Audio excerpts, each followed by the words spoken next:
Thank you for being here.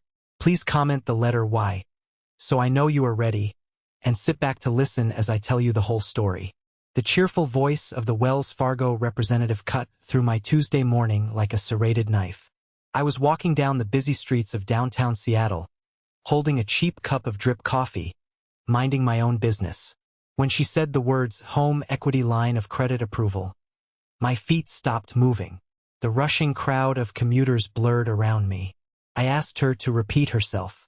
She did, her tone still bright and professional, confirming that a $180,000 line of credit was now active. I told her firmly that I never applied for a Heloc. I heard the rapid clicking of her keyboard through the earpiece. She paused. Then she informed me that my parents, listed as co-signers on my property deed, had initiated the application 2 weeks ago. The first withdrawal, taking the absolute maximum limit of $180,000, had been processed at 9:47 a.m. the previous day. The paper coffee cup slipped from my fingers. It hit the concrete, brown liquid splashing over my shoes, but I didn't even care. I stood frozen, watching the steam rise in the bitter February air. My parents, my house, my equity. I asked the representative what address they had given for contact. More clicking. She read out the address for the Grand Ballroom at the Fairmont Olympic Hotel. I didn't hang up. I just started running. The hotel was only 4 blocks away from my office building. I knew exactly why they were there. It was the venue walkthrough for my older brother Elijah's wedding. It was a wedding I had been systematically excluded from planning for 8 months. Constantly told by my mother that my job as a public health compliance officer kept me too busy to contribute meaningfully. My mother had casually mentioned the wedding would cost around $200,000, laughing lightly as if that was pocket change. I burst through the heavy lobby doors of the Fairmont. The concierge directed me to the ballroom. My shoes squeaked loudly against the polished marble floors as I sprinted down the corridor. The heavy double doors to the ballroom were propped open. Inside, under the glittering light of massive crystal chandeliers, stood my mother. She was casually examining expensive silk fabric swatches with a high-end wedding planner. My father sat at a velvet-draped table covered in vendor contracts, actively signing checks. Elijah hovered right beside him, looking incredibly pleased with himself. They all looked up when I stormed in. My mother's face instantly lit up with a brilliant, artificial smile. She walked toward me, arms outstretched. She asked if I had taken time off work to surprise them. My voice came out completely flat, devoid of any emotion. I asked them directly if they took out a loan against my house. My father didn't even look guilty. He calmly set down his expensive silver pen. He looked me in the eye and stated that they had borrowed against their investment. He said Elijah's wedding required their investment. I took a step closer, my hands trembling with a mixture of pure rage and disbelief. I told them I paid the down payment. I pay the mortgage every single month. I reminded them it was my name on the paperwork. My mother's tone shifted instantly. She took on that patient, condescending quality I had heard my entire life. She hugged me briefly, pulling back to look at my face. She said family weddings are expensive. She smiled and told me I would understand someday when I had something worth celebrating. I turned around and walked out. I pulled out my phone. I called my lawyer immediately. Sitting in my car in the hotel parking garage, my hands shook so violently I could barely grip the steering wheel. The air inside the cabin felt suffocating. To understand the sheer audacity of what had just happened in that ballroom, you have to understand the dynamic I grew up with. You have to understand Elijah, the undeniable golden child, and me, the invisible bank account. My mind violently dragged me back 7 years. I was 22 years old, living in a miserable, drafty studio apartment near my university. The heater was broken for 3 months straight during the worst winter on record. I was eating cheap instant ramen and boiled eggs for dinner almost every night, working 2 part-time jobs just to keep the lights on and pay for my textbooks. I never complained. I thought I was doing the right thing, building character, being independent. One freezing Tuesday evening, Elijah pulled up to my apartment building. I heard the engine before I saw the car. It was a Porsche. Not a brand new one, but a sleek, aggressively loud used Porsche. He stepped out wearing a designer leather jacket, tossing the keys in the air with a smug grin. He told me our parents had helped him out with a little graduation present. I felt a cold knot form in my stomach. I went inside and checked my bank accounts. For years, I had a joint savings account with my parents, a remnant from my teenage years that they insisted we keep open to help me manage my money. It was where I deposited all my summer job earnings, money I had designated as my college fund. I logged in and saw a withdrawal of $8,000. The account was nearly empty. I immediately called my father. My voice was tight, barely holding back tears of frustration. I asked him where my money went. My father didn't even hesitate. His voice was casual, completely dismissive. He said they needed to withdraw it to help Elijah secure reliable transportation for his new job in the city. I was stunned.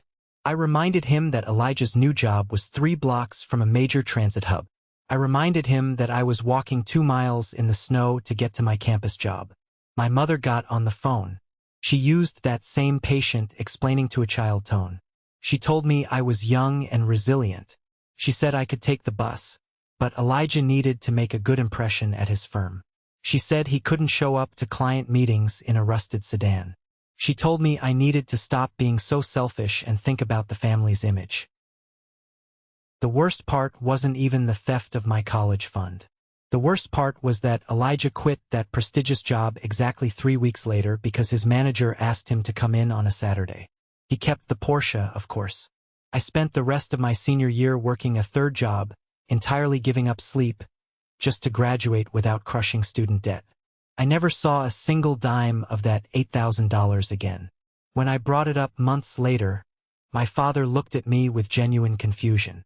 He said I owed them for raising me, for putting a roof over my head for 18 years. He called it a minor contribution to the family. That was the day I realized my hard work would only ever be viewed as a resource to fund Elijah's lifestyle. But instead of cutting ties then, I just worked harder. I wanted to prove I didn't need them. I wanted to be undeniable. The memory of the Porsche faded, only to be replaced by an even darker realization. By the time I was 24, I had managed to secure a decent entry-level salary at the county health department. I was finally breathing a little easier. I had moved into a slightly better apartment, one with actual heating, and I was aggressively saving every spare penny I earned. I had a strict budget. I tracked every dollar. Then came the phone call about the emergency. My father called me late on a Sunday night, his voice sounding uncharacteristically frantic.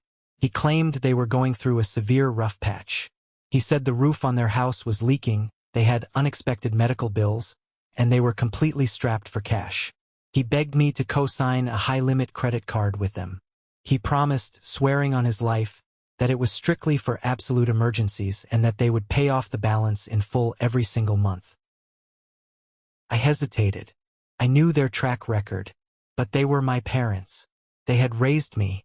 The guilt they weaponized was a heavy, suffocating blanket.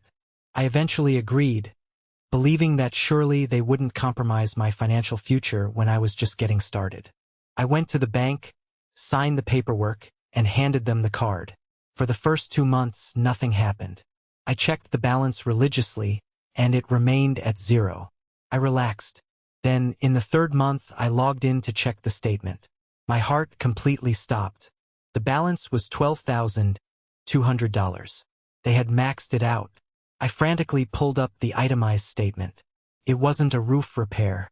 It wasn't a medical bill. It was a luxury vacation to Cabo San Lucas for their anniversary, complete with first-class flights and a stay at a 5-star resort. There were charges for high-end restaurants, spa treatments, and boutique shopping. I called them immediately, screaming into the phone. My mother answered from her beachside cabana, the sound of crashing waves in the background. I demanded to know what they had done. She didn't apologize. She just sighed, sounding annoyed that I was interrupting her vacation. She said they had been under a lot of stress and needed to unwind. She told me not to worry, that they would make the minimum payments until they got back on their feet. Minimum payments. The interest rate was astronomical. If they only made the minimum payments, it would take decades to clear the debt, and the interest would cost thousands. More importantly, this massive debt utilization ratio was destroying my credit score. In my line of work, dealing with financial compliance and public funds, bad credit could actually jeopardize my salary and my security clearance. I couldn't risk it. Couldn't sleep. I lived in a state of constant, gnawing anxiety. I knew they would never pay it off. They would just let it sit there, a ticking time bomb attached to my name. So, I did the only thing I could do to protect myself. I emptied my meager savings account. I took the money I had been saving for a reliable car and transferred it all to the credit card company. I paid off the entire $12,200 balance in one devastating click. When I told my father what I had done, hoping for at least a shred of gratitude, he just laughed. He said, "See? I told you your credit would recover. You're young. You make a good salary. You can afford to help your parents." I closed the account the next day. I swore I would never mix finances with them again. But I didn't know they were already playing a much longer game. The worst memory of all hit me as I sat in the parking garage. It was the memory of my proudest moment being twisted into a weapon. 3 years ago, at age 26, I achieved the impossible. I bought a house. It was a small, modest craftsman home in the Ballard neighborhood, purchased for $340,000. I put down a massive 20% down payment. That money didn't come from a trust fund. It came from 6 years of relentless, grinding sacrifice. It came from skipping every vacation, driving a beat-up car with a failing transmission, and working overtime whenever it was offered. When the day finally came to sign the closing documents, I was overwhelmed with emotion. I had done it. I had built a foundation for myself entirely on my own. Despite everything that had happened in the past, the stolen college fund, the maxed-out credit card, I still craved their approval. I wanted my parents to witness the biggest achievement of my life. I invited them to the title company office for the closing appointment. I wanted them to see that I was successful, that I was responsible. They arrived smiling. My mother brought a cheap bottle of champagne. My father patted my back, telling me how proud he was. We sat in a sleek glass conference room with the escrow officer. There were dozens of documents to sign. It was a mountain of legal jargon, fine print, and rapid-fire instructions. About halfway through the process, the escrow officer asked if I needed a quick break. My mother immediately chimed in, suggesting I go get us all some coffees from the lobby cafe to celebrate. She practically pushed me out of the room, handing me a $20 bill. I was so exhausted and excited that I didn't think twice. I left the room for maybe 10 minutes. When I came back with the coffees, my parents were sitting calmly, chatting with the officer. We resumed the signing. The officer slid papers across the table, pointing to where I needed to sign. He said my parents needed to sign as witnesses on a few specific county documents. I trusted the process. More importantly, God help me, I trusted my parents in that specific moment. I didn't read every single word of the remaining pages. I just signed where the yellow sticky notes told me to sign. I walked out of that office holding the keys to my own home. I thought I was a homeowner. I thought I was completely independent.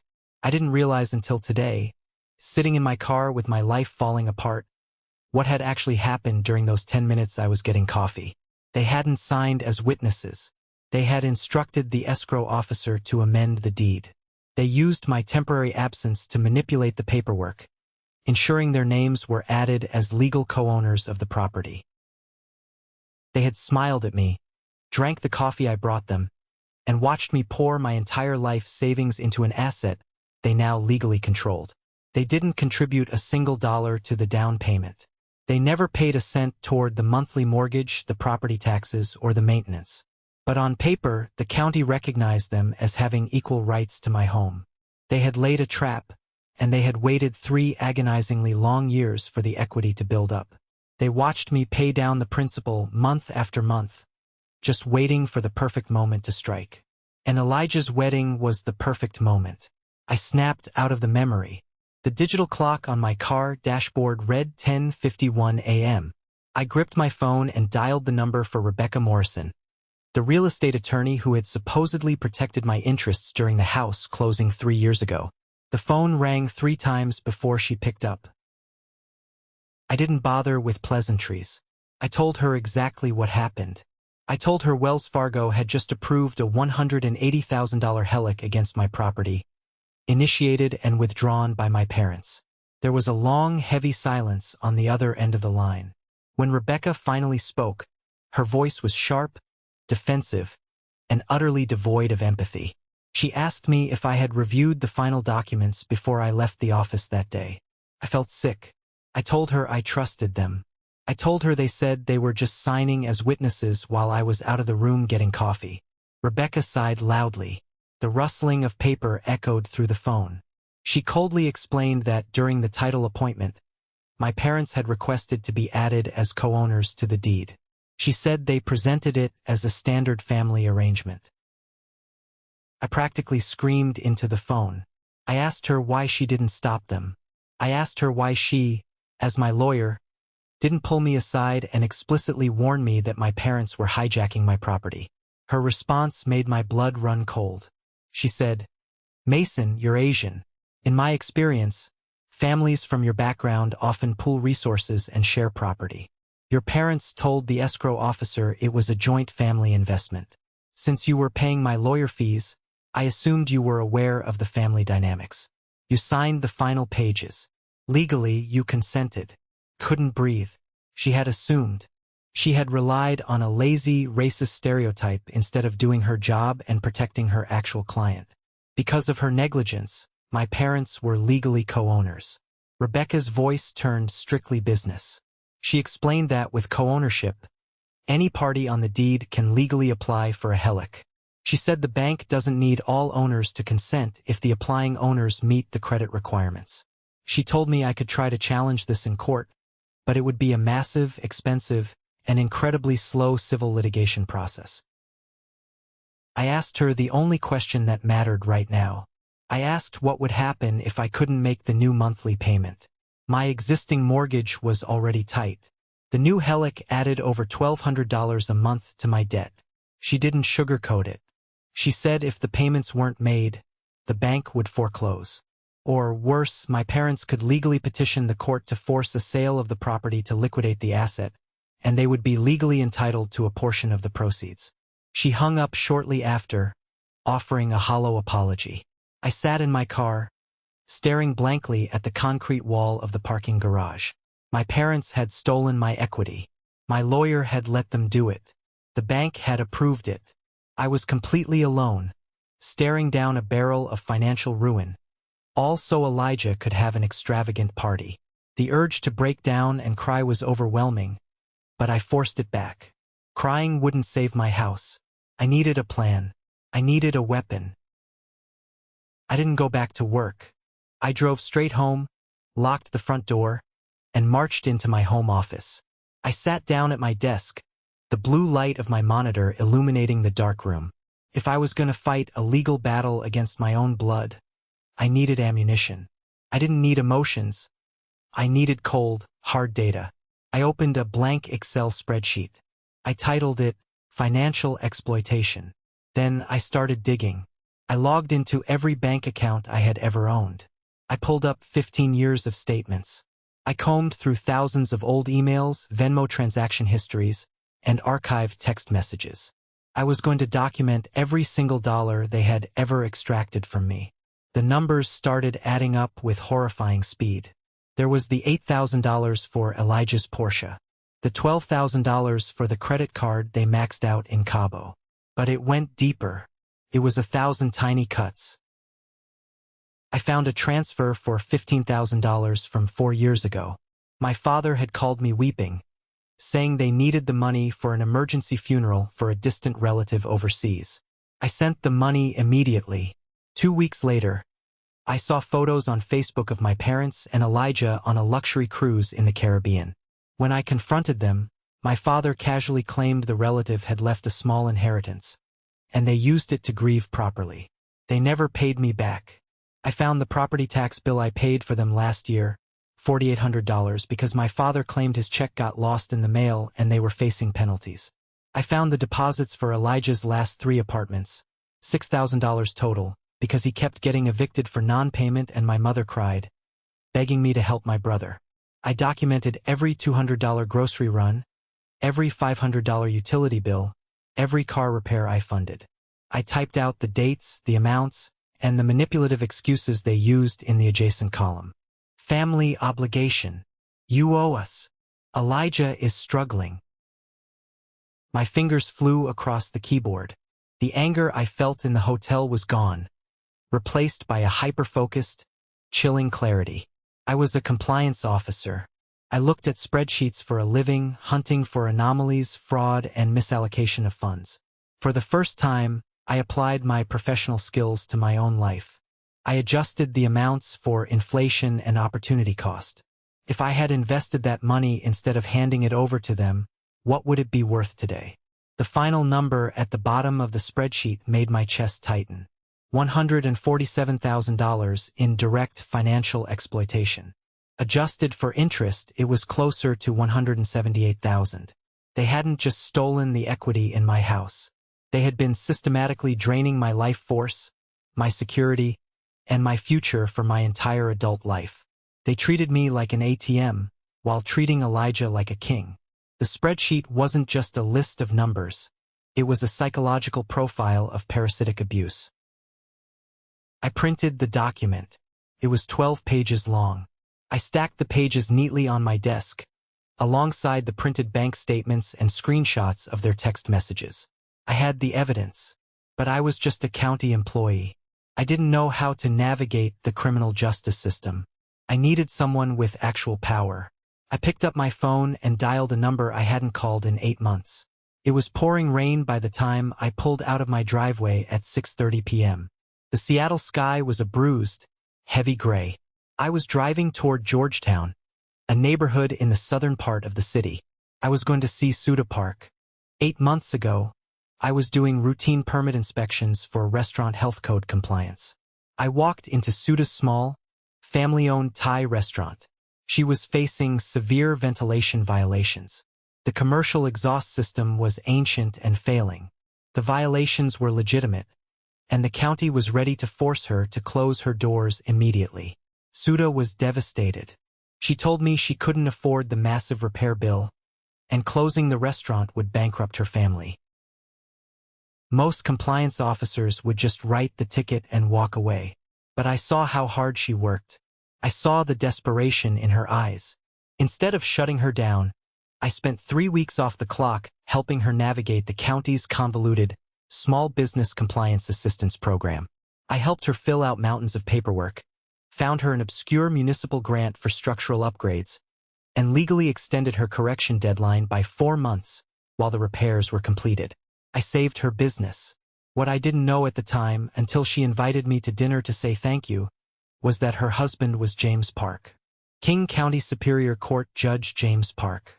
I pulled up to the restaurant. The neon open sign was dark. It was Monday, their one day off. I parked my car, grabbed the thick manila folder containing my spreadsheet and the evidence, and ran through the rain to the back door. I knocked hard. Suda opened the door. The warm smell of basil, garlic, and chili oil wafted out, a stark contrast to the freezing rain.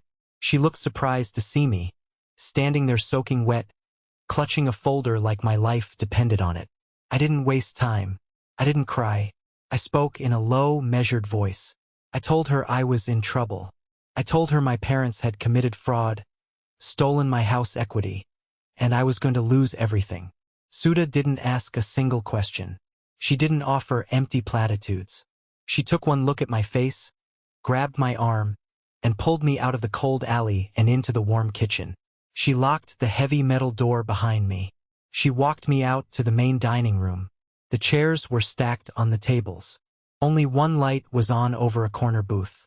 Sitting in that booth, nursing a cup of green tea and reading a massive legal brief, was Judge James Park. He looked up over his reading glasses. Suda spoke to him rapidly in Korean. He set his papers down and looked at me. His expression was unreadable, completely neutral. Suda gently took my wet jacket and pointed to the seat across from her husband.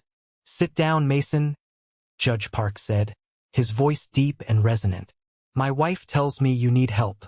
You helped us when the system was ready to crush this place. Show me what you have." I unclasped the manila folder. I spread the 12-page spreadsheet, the bank statements, the fake inheritance texts, and the Heloc approval notice across the polished wooden table. I laid my life bare in front of a superior court judge. Judge Park didn't say a word for 40 minutes. The only sounds in the empty restaurant were the relentless drumming of rain against the front windows and the steady rustle of paper as he turned page after page.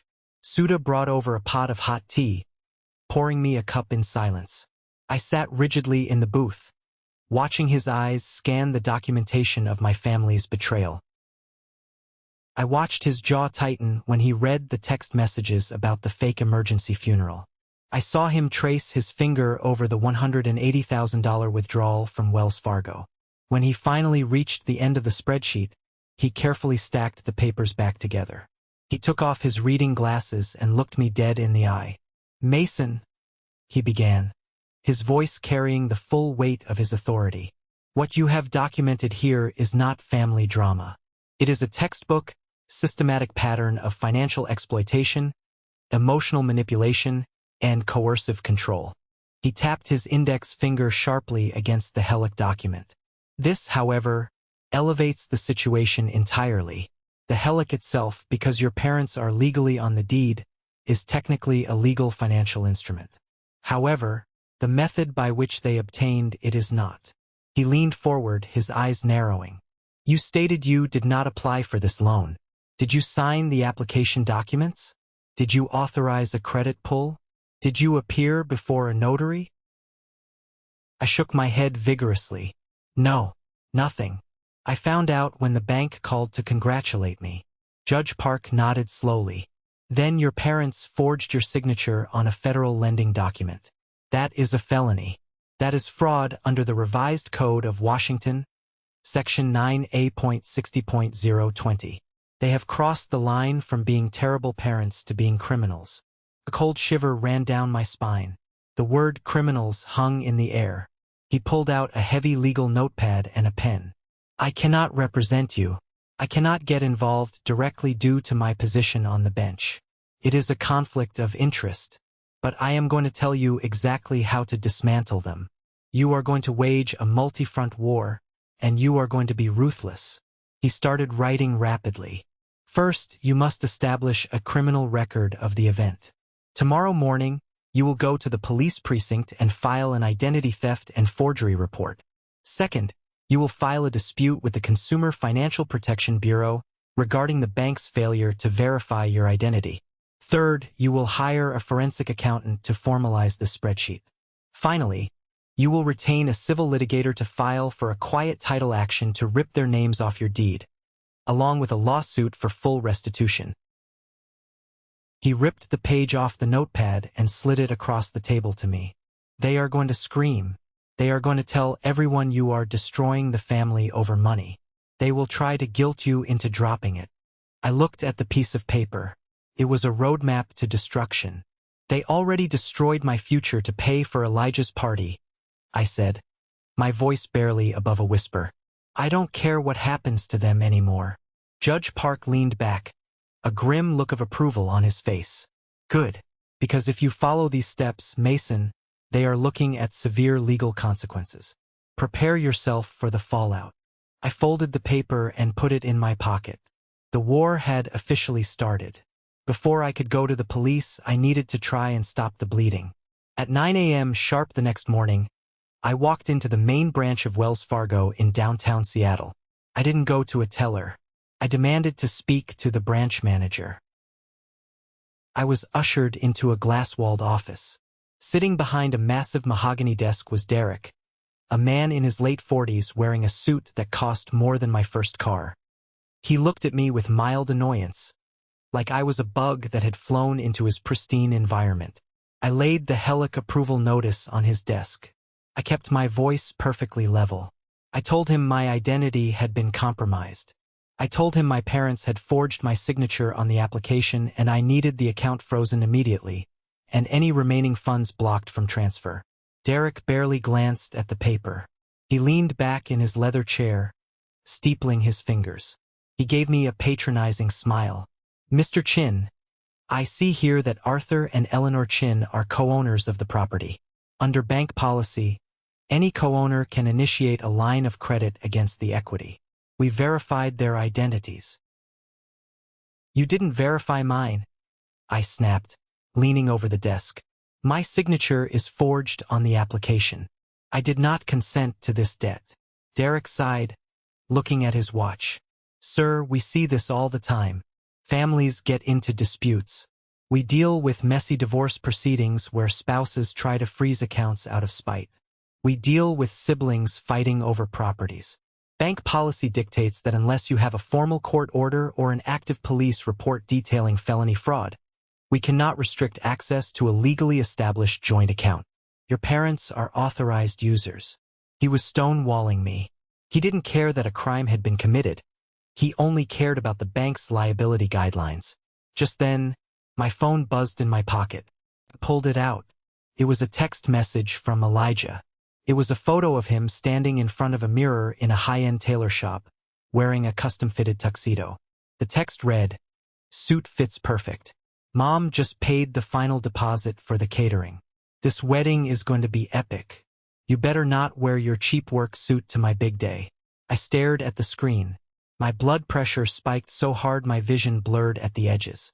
They were spending my house equity right at this exact second. They were laughing at me. I looked back at Derek. The smug, dismissive look on his face mirrored Elijah's. The system was designed to protect the thieves, not the victims. "I understand your position, Derek," I said, my voice dropping an octave. "You need a police report. You need proof of a felony." I grabbed the Heloc notice off his desk.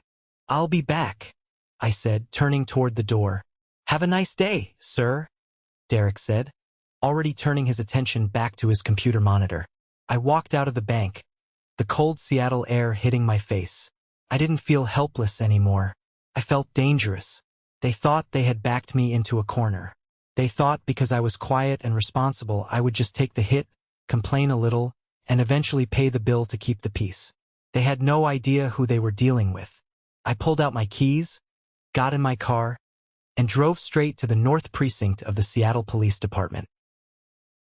The North Precinct was loud, chaotic, and smelled faintly of stale coffee and industrial cleaner. I sat on a hard plastic chair in the waiting area for over 2 hours. I watched officers drag in suspects, lawyers argue in hushed tones, and desperate people pacing the floor.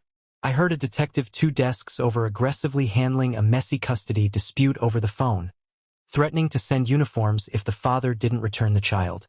It was a grim waiting room of human misery. Finally, my name was called. I was directed to the desk of Detective Sarah Alonquo. She looked exhausted, surrounded by towering stacks of file folders. She offered me a seat without looking up, typing furiously on her keyboard. "What can I do for you today, Mr. Chin?" she asked, her voice flat.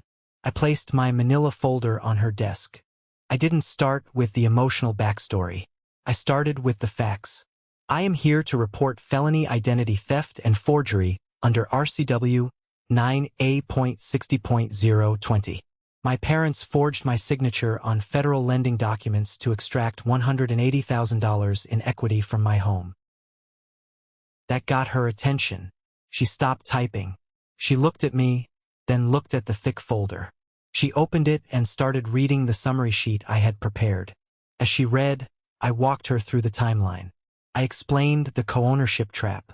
I explained the bank's refusal to freeze the account without a police report. I showed her the Heloc application I had finally managed to get a digital copy of. I pointed to the signature line. "That is not my signature," I stated firmly. "They signed it. They initiated the transfer." Detective Alonquo pulled out a magnifying glass from her drawer and examined the printed copy. "It's a decent forgery," she muttered, "but we'll need a formal handwriting analysis from the state crime lab to prove it conclusively in court. That takes time. Weeks, sometimes months." "I don't have months," I said, my voice tight. "They are spending the money right now. My brother's wedding is in exactly 6 weeks. They have already paid out tens of thousands of dollars to vendors. If I can't stop this, the bank will foreclose on my house." She looked at me, her expression softening just a fraction. She saw the desperation, but she also saw the meticulous documentation I had provided. She saw the spreadsheet of the 15-year history of exploitation. "They stole $180,000 for a party?" she asked, almost to herself. "Yes," I replied. She closed the folder. She leaned back in her chair and stared at the ceiling for a long moment. A standard forgery case between family members usually gets kicked to civil court. Prosecutors hate them. "It's too much," he said. She said, My heart sank. Was I going to hit another wall? "But," she continued, sitting up straight, $180,000 crosses a significant threshold, and it involves a federally insured banking institution. That elevates it. She picked up her desk phone. "I'm going to file the official report so you can give it to the bank. But I'm also going to make a phone call. I know someone who hates bank fraud more than I do." She dialed a number. The game was about to change. Detective Heloc told me to grab a coffee and wait. 30 minutes later, she walked me out of the precinct, and we drove in her unmarked car to the federal building in downtown Seattle. We went through intense security, riding the elevator up to the FBI field office. The atmosphere here was completely different from the precinct. It was quiet, intense, and aggressively professional. We were led into a small, windowless interview room. A few minutes later, Special Agent Marcus Chin walked in. He immediately clarified we were no relation. He was a specialist in white-collar financial crimes. He didn't offer me coffee. He sat down, opened my file, and read it with terrifying speed. When he finished, he folded his hands on the table and looked at me with cold, calculating eyes. "Detective Heloc gave me the summary," Agent Chin said. "Your parents forged a signature on a loan application. That's a federal offense. But what interests me more is the destination of the funds." He flipped to the bank statement showing the $180,000 withdrawal. "They took this money in a lump sum. They are currently dispersing it to wedding vendors. Did your parents report this $180,000 as a gift on their taxes?" I blinked, caught off guard. I don't know. They just did it yesterday." Agent Chin leaned forward. "The annual gift tax exclusion is $17,000. Anything above that requires the filing of IRS Form 709. If they treat this money as theirs to spend on your brother, and they fail to declare it, they are committing tax evasion. Furthermore, if they are moving these funds electronically between accounts to hide the origin, that is wire fraud." I felt the air leave my lungs. I came here to stop a Heloc. Agent Chin was talking about federal indictments. "Can you really investigate them for that?" I asked, my voice shaky.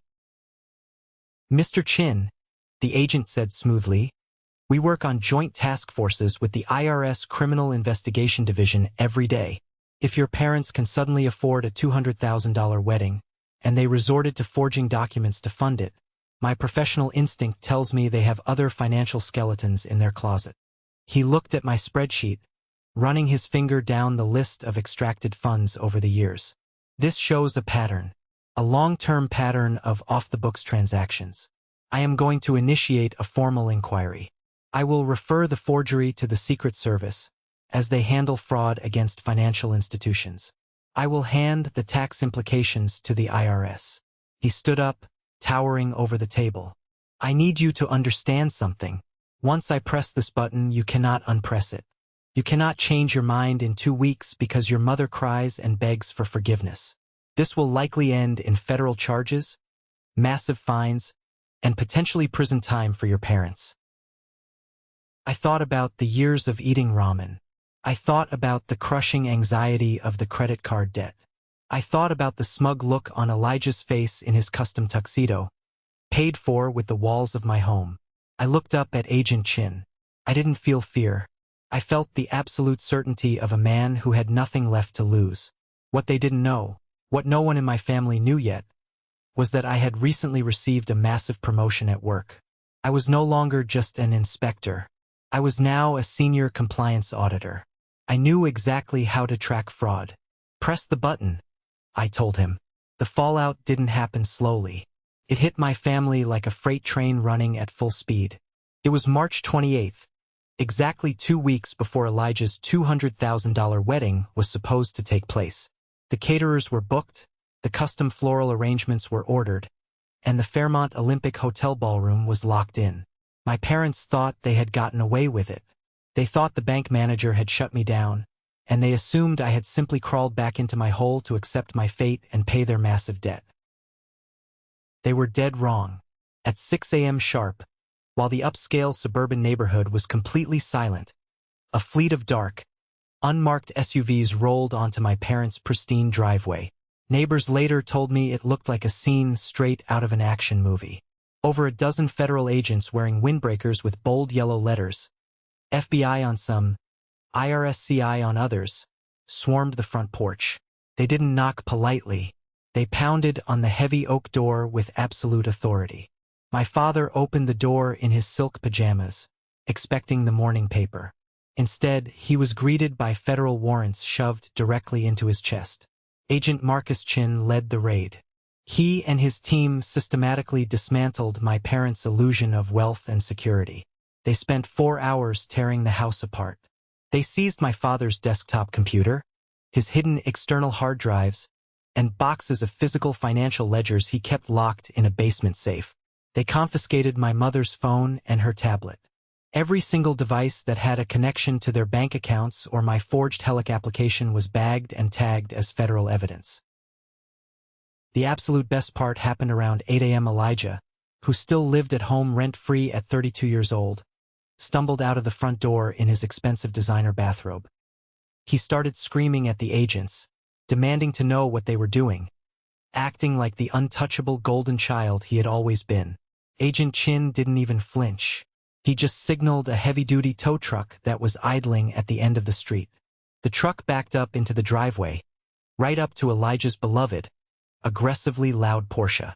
The very same car my parents had bought using my stolen college fund 10 years ago. Because the IRS suspected my father's cash business was a front for tax evasion, and because the Porsche was purchased with commingled funds, it was seized as a highly depreciating asset linked to financial crimes. Elijah completely lost his mind. He ran down the driveway barefoot, physically trying to block the tow truck driver. 2 heavily armed federal agents immediately stepped in, effortlessly grabbing Elijah by the arms and moving him onto the wet grass. They told him if he interfered with a federal seizure, he would be arrested for obstruction of justice on the spot. Elijah stood there, shivering in his bathrobe, completely humiliated in front of Mrs. Gable from next door and Mr. Henderson from across the street. The entire neighborhood watched as the symbol of his unearned arrogance was strapped down and towed away. His inheritance, his pride, his golden child status, all being dragged down the street by the federal government. And I wasn't even there to watch it. I didn't need to be. The panic in my mother's voice when she finally got access to a phone told me everything I needed to know. My phone rang at 4:15 p.m. that same afternoon. I was sitting at my desk at the county office, calmly reviewing a health code violation file. The caller ID showed my mother's cell phone number. The agents must have released it back to her or she borrowed a phone. I let it ring 3 times. Then, I hit accept and put her on speakerphone, setting the phone down on my desk. I didn't say hello. I just listened. "You monster!" my mother shrieked. Her voice was completely raw, stripped of all that fake, patient condescension she usually used on me. "You did this. You called the FBI on your own parents. They took everything. They took your father's computers. They took Elijah's car. You destroyed my financial security for a party." She was hyperventilating, completely unhinged. "Elijah's wedding is in 2 weeks. The venue just called. The bank froze the vendor accounts. The caterer canceled. The florist canceled. Everything is canceled. Do you understand what you have done? You tore this family apart over a house." I waited until she literally ran out of breath. I sat back in my office chair, looking out the window at the Seattle skyline. I felt absolutely nothing for her. No guilt, no sadness, Just the cold, hard satisfaction of a closed audit. I didn't tear the family apart, Mom, I said, my voice dangerously quiet and completely steady. You did that the moment you forged my signature on federal lending documents to steal $180,000 from my property. We borrowed against our investment, she screamed back, repeating the exact same lie she used in the hotel ballroom. It was our right. You could have just paid the monthly bill. You didn't have to call the police like a sociopath. You still don't get it, I interrupted, cutting her off sharply. You think I just walked into a police station and cried to a beat cop? You think this is just about a forged signature? Silence fell on the other end of the line. She heard the shift in my tone. Let me tell you why the FBI and the IRS showed up at your door simultaneously, I continued, speaking clearly and deliberately.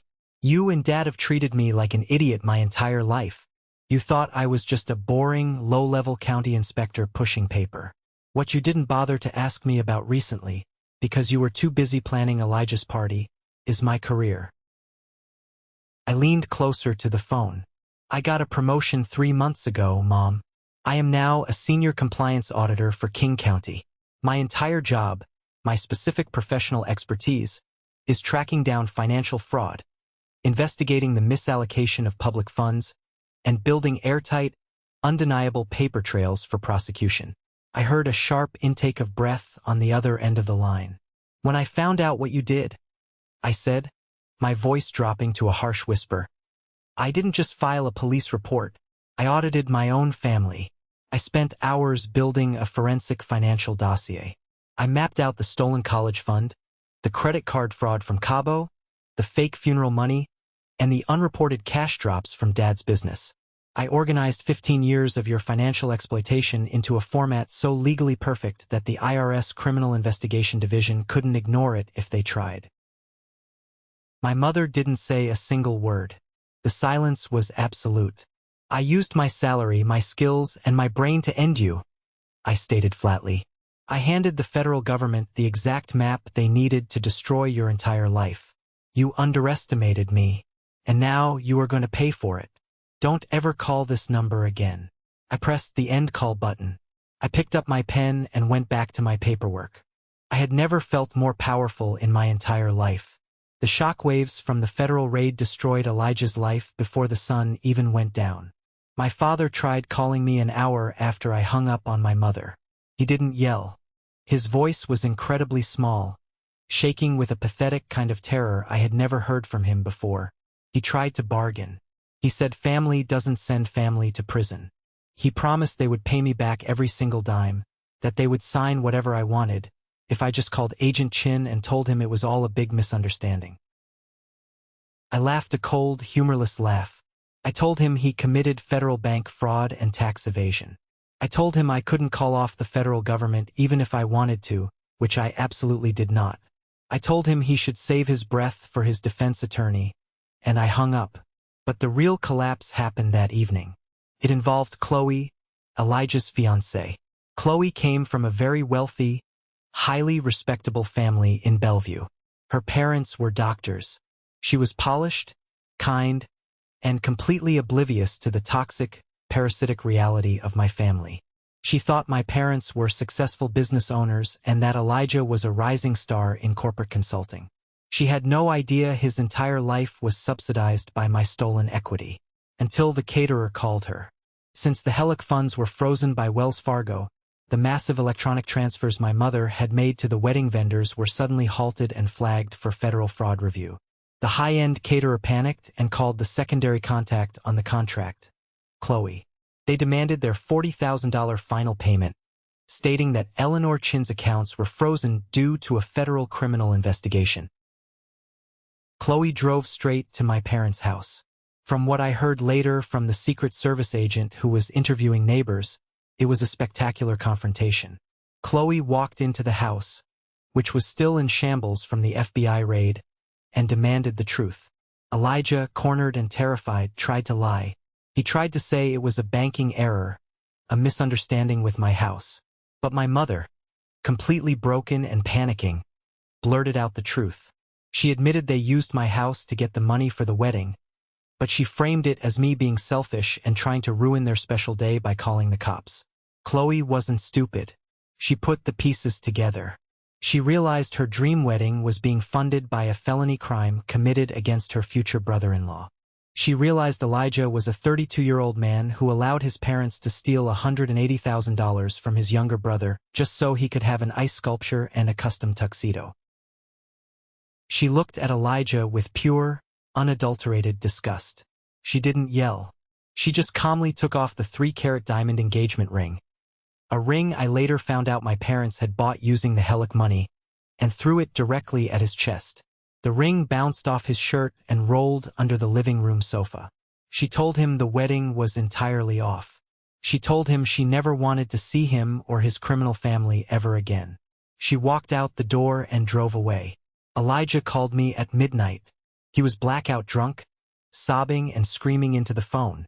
He called me a jealous, spiteful loser. He blamed me for ruining his life. He blamed me for Chloe leaving him. He screamed that I was supposed to protect the family, that I was supposed to take the hit so he could be happy. I let him scream. When he finally stopped to take a breath, I said exactly 5 words to him. "Have a nice life, Elijah." Then, I blocked his number forever. This is the moment that changes everything, the moment I finally took back control of my life. Thank you so much for your patience and for staying with me until now. You've been amazing. Please give this video a like and comment 1 below to let me know you've made it this far. Not only does this help more people find this story, but it also lets me know that my experiences truly mean something to someone. Your support is my greatest motivation to keep sharing the rest of this journey. The weeks that followed were a masterclass in aggressive legal warfare. With the threat of federal prison breathing down their necks, my parents' arrogance completely evaporated. They hired a frantic criminal defense attorney who quickly realized they had absolutely no leverage. The evidence I provided, combined with the bank's logs and the forged signatures, made their case indefensible. My civil lawyer, Judge Park's trusted recommendation, moved in for the kill. We didn't wait for the criminal trial to conclude to secure my assets. We cornered them with a civil settlement they couldn't refuse. We dragged them into a stark, gray conference room at a downtown law firm. My parents looked like they had aged 10 years in 2 weeks. My father's expensive suit hung loosely on his frame. My mother wouldn't even look me in the eye. They looked like they were fighting for custody of their last dime. My lawyer placed a stack of documents on the table. The first was a quitclaim deed. By signing it, they officially and permanently surrendered any and all legal ownership claims to my property. They were stripping their names off my house forever. The second document was a legally binding restitution agreement. I didn't just want the Heloc money back. The bank had already frozen the account and clawed back $127,000 directly from the wedding vendors. I wanted the 15 years of financial exploitation returned. I wanted the money for the Porsche. I wanted the credit card money. I wanted the fake funeral money. The agreement stipulated that they owed me exactly $147,000. They were required to pay me $1,470 every single month for the next 10 years. And to ensure they didn't default, my lawyer placed a legal lien on their house as collateral. If they missed a single payment, I had the legal right to force the sale of their property to collect my debt. My father's hands shook violently as he picked up the pen. He looked at me, a pathetic plea in his eyes. "Mason, please, this is going to bankrupt us. We'll lose everything." I stared back at him with absolute indifference. "You forged my name to steal my house," I said smoothly. "Sign the papers, Arthur, or we take this to trial and I let a jury decide." He swallowed hard, lowered his head, and signed. My mother signed right after him, a single tear running down her cheek. It wasn't a tear of regret for what she did to me. It was a tear of self-pity because she had finally been caught. I took the documents, stood up, and walked out of the room without looking back. My house was finally completely mine. You would think the legal destruction of their finances would be enough to make the rest of the family back off. You would be wrong. Toxic families have flying monkeys, and mine was my Aunt Linda, my mother's younger sister. Aunt Linda called me 3 days after the settlement was signed. She was furious. She started screaming the second I answered the phone, calling me a ruthless, ungrateful sociopath. She accused me of destroying the family name, bringing shame to our relatives, and pushing my parents to the brink of suicide. She demanded that I call the federal prosecutor and beg them to drop the tax evasion charges. What Aunt Linda didn't know was that I automatically recorded calls from unknown or hostile numbers. I let her rant for 3 solid minutes, detailing exactly how I was ruining the family hierarchy. When she finished, I spoke in a calm, professional tone. Aunt Linda, I just want to inform you that this call is being recorded. Under federal law, contacting the victim of an active federal criminal investigation and attempting to coerce them into dropping charges or altering their testimony is a felony known as witness tampering. If you contact me again, I will forward this audio file directly to Special Agent Chin at the FBI. Do we understand each other? She gasped, muttered a terrified curse word, and slammed the phone down. I never heard from her again. But my mother had one last desperate, chaotic move to play. A week later, she actually showed up at my workplace. I was walking through the expansive glass lobby of the County Health Department building when I heard a familiar, shrill voice echoing off the marble floors. My mother was standing near the security desk, crying hysterically and screaming my name. She was trying to publicly shame me. She yelled to the security guards and the passing county employees that I was a terrible son, a betrayer, and a liar who sent his own family to jail over a simple misunderstanding. I froze, feeling a sudden spike of anxiety. This was my professional environment. But before I could even step forward to handle it, a deep voice boomed across the lobby. It was Mr. Henderson, my boss, the director of the compliance division. He walked briskly out of the elevators, flanked by 2 large security guards. He had read the news. He knew exactly what was happening in my personal life because I had preemptively disclosed the federal investigation to HR to protect my security clearance. "Ma'am," Mr. Henderson said, his voice echoing with absolute authority, "you are trespassing in a secure county facility. You are harassing a senior official. You have exactly 10 seconds to exit those glass doors, or I am having you arrested for public disturbance and trespassing." My mother looked at him, stunned. She looked at me, hoping I would intervene and save her. I just stood there, my arms crossed, watching her. The security guards stepped toward her, placing their hands near their radios. Her face crumbled. The public performance had failed. She turned around and practically ran out the doors, humiliated in front of dozens of my colleagues. That afternoon, I didn't go back to my desk. I went straight to the county courthouse. I filed for an immediate restraining order against my mother, my father, and Elijah. The judge granted it without hesitation, citing the ongoing criminal case and the workplace harassment. The boundary wasn't just mental anymore. It was enforced by law. The poison was completely cut off. Fast forward 6 months. The dust had finally settled, and the landscape of my life looked completely different. The federal case against my parents concluded not with a dramatic trial, but with a quiet, devastating plea deal. Their defense attorney advised them that fighting the IRS was financial suicide. They pleaded guilty to felony tax evasion and bank fraud. Because they had no prior criminal records and agreed to cooperate fully with the IRS auditing process, they narrowly avoided federal prison time. Instead, they were sentenced to 3 years of intense, highly restrictive federal probation. But the financial penalty was absolute ruin. The IRS audit revealed that my father had been running his side business completely off the books for 7 straight years, hiding hundreds of thousands of dollars. The back taxes, combined with the massive federal fraud penalties, totaled over $340,000. They couldn't pay it. The government didn't care. To satisfy the IRS debt, and to keep up with the monthly restitution payments they now owed me, they were forced to liquidate their assets. They had to sell their massive, beautifully decorated suburban house.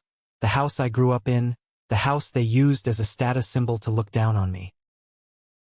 They sold it at a heavy loss just to move the money quickly.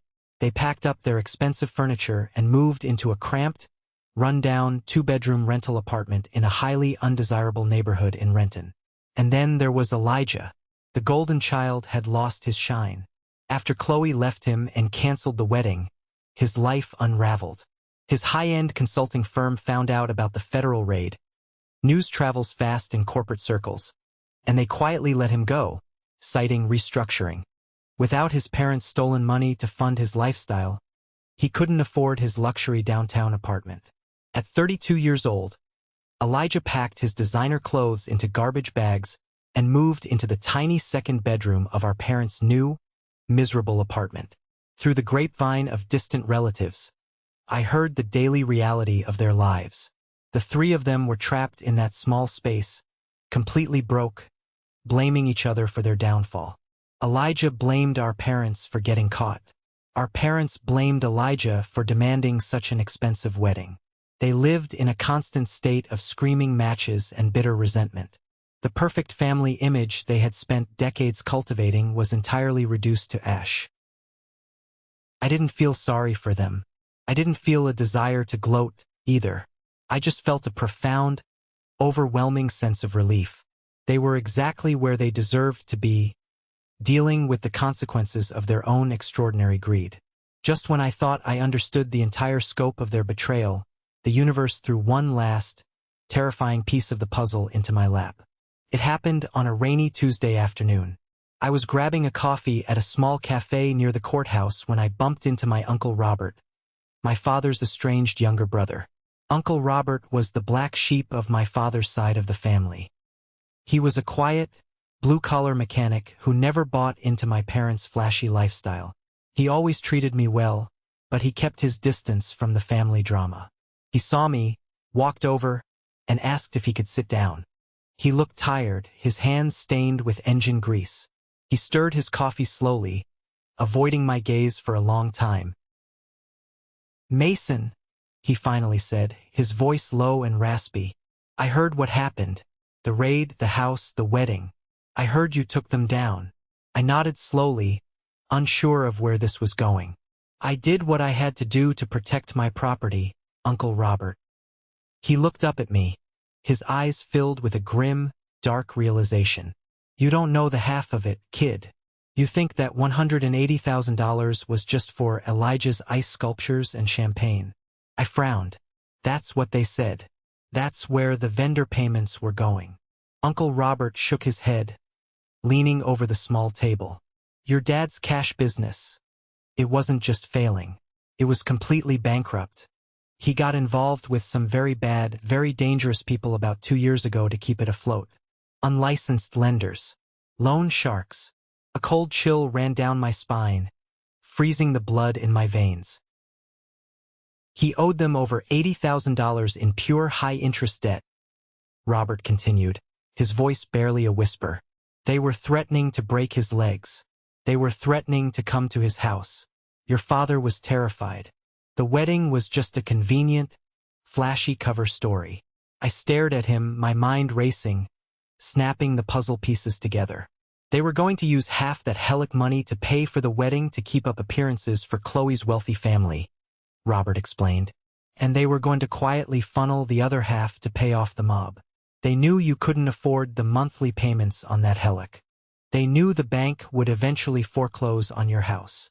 The absolute, horrific truth hit me like a physical blow to the chest. They weren't just stealing my equity for a party. They were actively sacrificing my entire financial future, my home, and my safety, to pay off my father's criminal debts. They were willing to let me go bankrupt and homeless just to save his skin. And they used Elijah's wedding as the perfect, emotional smokescreen to justify the theft. "They were going to drown you to save themselves," Uncle Robert said quietly. "You didn't just save your house, Mason. You saved your life. If you hadn't brought the feds down on them when you did, those loan sharks might have come looking for you next, since your name was tied to your dad's new cash flow." I sat back in my chair, the cafe noise fading into a dull buzz. The sheer scale of their ruthlessness was breathtaking. I thanked Uncle Robert, paid for his coffee, and walked out into the rain. I had spent years wondering if I had overreacted, if I had been too harsh by calling the FBI. Now I knew. I hadn't been harsh enough. The following Saturday morning, I woke up early. The Seattle sky was clear, a brilliant, crisp blue pushing away the gray clouds. I walked downstairs into my kitchen. In my house. The hardwood floors were cool beneath my feet. I turned on the espresso machine, listening to the comforting hum of the water heating up. While the coffee brewed, I walked over to the kitchen island. Sitting right in the center of the marble countertop was a thick, officially stamped envelope from the county records office. I had opened it the night before, but I just needed to see it again. I slid the heavy parchment paper out of the envelope. It was the new, officially recorded property deed. I traced my finger over the printed text. Under legal owner, there was only one name, Mason Chin. There were no co-signers. There were no hidden clauses. There were no parasitic family members lurking in the margins waiting to strike. The quit-claim deed had been processed. The title was clear. The house was entirely, unquestionably mine. I poured my coffee and walked over to the large bay window looking out over the small backyard I had maintained myself. I thought about the drafty studio apartment, the stolen college fund, the crushing credit card debt, and the terrifying confrontation in the bank manager's office. I thought about the years I spent twisting myself into knots trying to earn the love and respect of people who only saw me as a walking ATM. I took a sip of the hot coffee. Tasted incredible. For the first time in 29 years, I felt a sensation I had never truly experienced before. I felt completely safe. The constant, low-level hum of anxiety that had been the soundtrack of my life was gone. There was no more waiting for the other shoe to drop. There was no more dreading phone calls asking for emergency money. The fortress was secure, and I was the one who had locked the gates. I had survived the storm, and I had come out the other side stronger, sharper, and completely unbroken. The financial scars were healing. The restitution payments from my parents were hitting my bank account automatically every first of the month, and my career was thriving. I was truly, completely free. As I stood by the window, letting the morning sun warm my face, my phone buzzed on the counter. I walked over and picked it up. It was a text message from Suda Park. Dinner tonight at the restaurant? James is making his famous short ribs, and he wants to look over the blueprints for that kitchen renovation you were talking about. See you at 7 o'clock? I smiled, a genuine, relaxed smile that reached my eyes. Suda and Judge James Park had become a constant presence in my life over the last 6 months. They didn't just give me legal advice. They checked on me. They invited me over for holidays. They celebrated my promotion. They showed me what actual unconditional support looked like. I typed back immediately, "I'll bring the wine. See you at 7 o'clock. I set the phone down. Society constantly pushes this narrative that blood is thicker than water. We are taught to forgive everything, to endure endless abuse, and to set ourselves on fire just to keep our toxic relatives warm, all in the name of family. But sitting in my own kitchen, holding the deed to my own life, I realized that was a lie. Blood doesn't give anyone the right to destroy you. It doesn't give them a free pass to steal your future or manipulate your kindness. Some families you are born into, and sometimes those families are a curse you have to break. But the beautiful thing about life is that you don't have to stay tied to the anchor dragging you down. You can build your own family. You can surround yourself with people who respect your boundaries, who celebrate your victories, and who would never dream of forging your name to fund their fake lives. I looked around my quiet, peaceful home. I had fought a war to keep it, and I had won. I was no longer the invisible son or the reliable bank account. I was the architect of my own life, and the foundation was finally solid. Thank you for sticking around and listening to my story. It's been a long, difficult road, but speaking it out loud to all of you has been incredibly freeing. I hope this resonated with you in some way, especially if you have ever felt trapped by the guilt and expectations of the people who were supposed to protect you. Have you ever found yourself in a similar situation, dealing with toxic family members or financial betrayal? Tell me how you handled it down in the comments. I read every single one. If you have made it to the very end of this video, you are officially part of what I call the 1% Club. To prove you made it, Leave a comment with the letter W for winner. This is our secret code, a sign to recognize the resilient, amazing people who watch until the final second and understand the true value of walking away from toxicity to find your own peace. If my journey helped you, or if you just love a story where the underdog finally wins, please hit that like button and follow the channel. We have a lot more stories to share, and I'd love for you to be part of this community. Stay strong, protect your peace, and I will see you in the next one.